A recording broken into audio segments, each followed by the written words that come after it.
Muy buenas noches, bienvenidos a Tocando Vidas. Estamos con Sergio Vela. Sergio. Esteban, querido. Qué gustazo. Lo mismo. ¿Quién no conoce a este gran hombre? Hoy es director de Arte y Cultura de Grupo Salinas, pero fue director de Conaculta.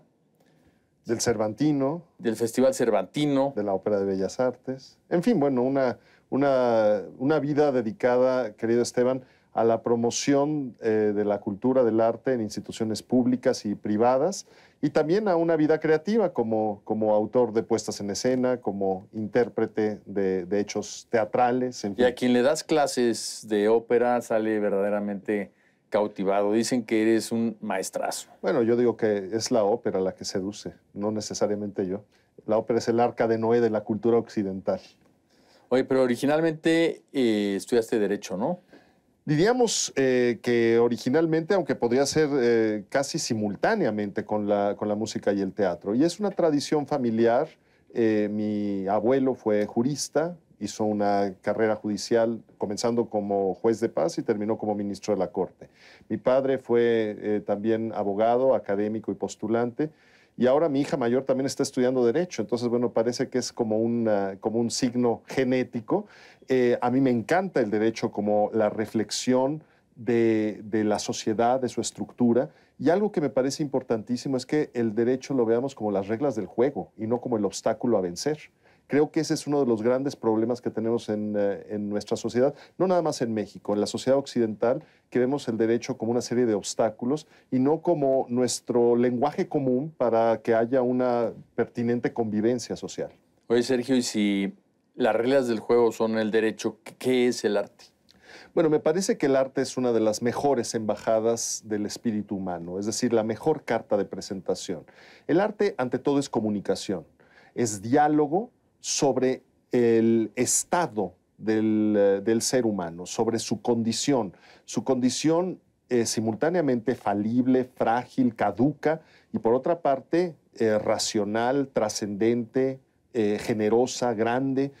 El arte es esa necesidad de comunicación que todo ser humano encuentra para poder potenciar las reflexiones más hondas con una obra que trasciende la usura del tiempo, que va más allá, que no sufre el desgaste. La obra artística permanece en el transcurso de los siglos justamente como un legado que hay que compartir y del que podemos nutrirnos.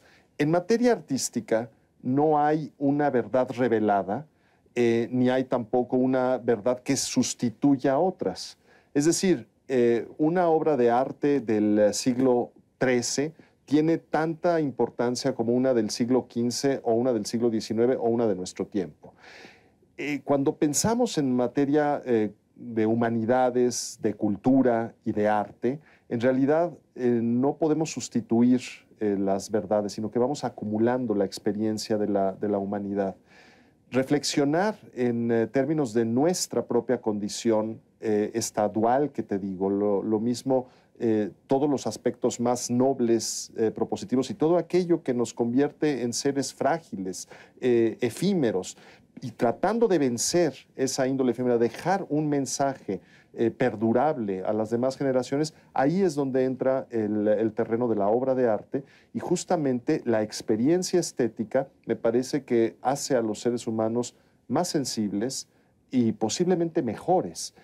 Hay una discusión gravísima desde la Segunda Guerra Mundial, justamente preguntándonos dónde está la experiencia de una sociedad que expuesta a gran arte, me refiero por ejemplo a la sociedad alemana, pudo caer en garras de una tiranía como la nazi, con una conducta absolutamente bárbara. Barbarie y humanidad son compatibles, parece ser criterios totalmente excluyentes. Y entonces hubo una gran desilusión sobre el valor del arte. Theodor Adorno llegó a afirmar: no es posible la poesía después de Auschwitz. Paul Celan, el gran poeta, demostró que sí es posible la poesía después de Auschwitz, aunque claro, con la carga que él traía de haber vivido el Holocausto en carne propia, después de dar su testimonio poético, se suicidó. Entonces, las preguntas sobre la función del arte no deben reducirse a una índole utilitaria. Creo que la persistencia del valor del arte va más allá de su utilidad práctica. No se trata del pragmatismo, de la utilidad inmediata, de la generación inmediata de un dividendo. Se trata de una apuesta transgeneracional para un mejoramiento, digamos, de la conciencia individual y, consecuentemente, por acumulación de la conciencia social. ¿Y cuál es la apuesta de arte y cultura en Grupo Salinas? ¿Qué es lo que le traes a Grupo Salinas en este tema? Bueno, a ver, la primera apuesta es del propio Ricardo Salinas y es socializar, compartir el arte. Los valores del arte mexicano y del arte universal. Compartir un tesoro que se convierte en un legado. Colecciones de arte para hacer exposiciones, para hacer libros.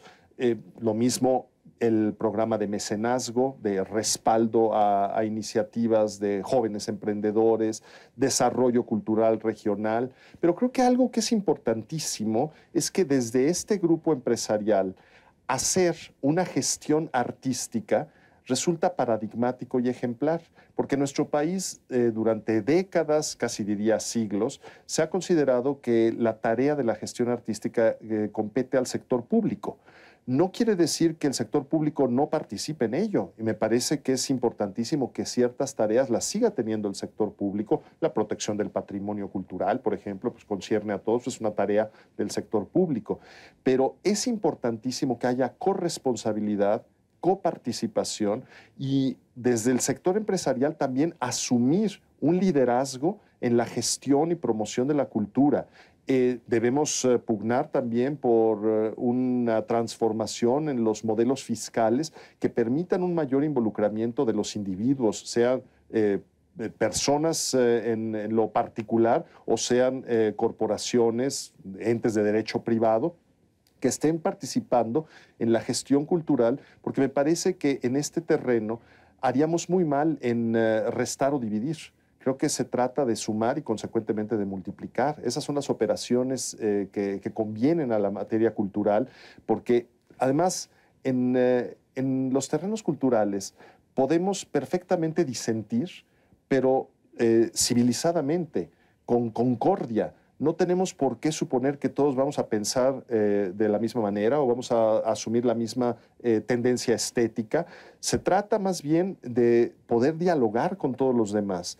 El arte implica al otro y el conocimiento del otro implica el respeto, implica la tolerancia. Creo que un ejemplo muy claro sobre la fuerza del arte, me atrevo a decir la fuerza de la música en una sociedad, es precisamente este programa de orquestas sinfónicas infantiles y juveniles, Esperanza Azteca, que a través de Fundación Azteca se han organizado ya más de 80, es inverosímil. Orquestas que además tienen una calidad muy buena desde el punto de vista artístico. ¿Qué capacidad de transformación ves tú en la música para nuestros jóvenes? Bueno, yo creo que son muchísimos valores que tú bien has defendido y quiero reconocerlo aquí públicamente porque la verdad es que creo que ha sido un enorme esfuerzo que ha fructificado, pues obviamente con el liderazgo de Ricardo Salinas, contigo a la cabeza y con Julio Saldaña como cabeza artística de este movimiento. En primer lugar, bueno, se dice mucho, la música es un lenguaje universal. Podríamos discutir si el entendimiento que nosotros tenemos de la música se tiene en todas las sociedades, pero no va por ahí. Más bien, lo que sí sabemos es que la música es un lenguaje sin las fronteras de las lenguas particulares.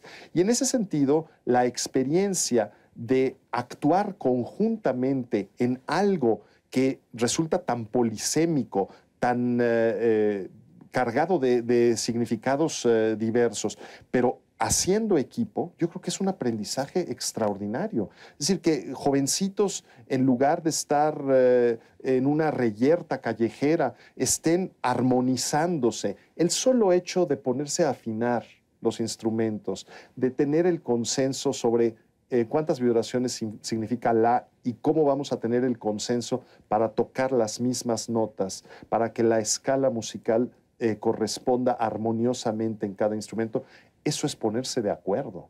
Aprender a ponerse de acuerdo, aprender a concertar, creo que es una de las mejores experiencias que se puede tener para una sociedad. Así es, por eso aquí decimos que es más importante la práctica que la prédica, que es más importante hacerlo y poner a los niños desde el primer día a trabajar en equipo que simplemente hablar de valores, etcétera. Hay que practicarlos. Enhorabuena por ello. El gran creador de las orquestas sinfónicas infantiles, José Antonio Abreu, acaba de fallecer. Acaba de fallecer. Yo tuve la enorme fortuna de tratarlo cercanamente, de quererlo, en el periodo en que presidí yo el Consejo Nacional para la Cultura y las Artes.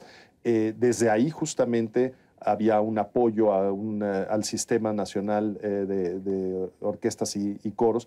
Y al poco tiempo surgió justamente la iniciativa de Esperanza Azteca, al poco tiempo que dejé yo la presidencia del Consejo Nacional para la Cultura y las Artes.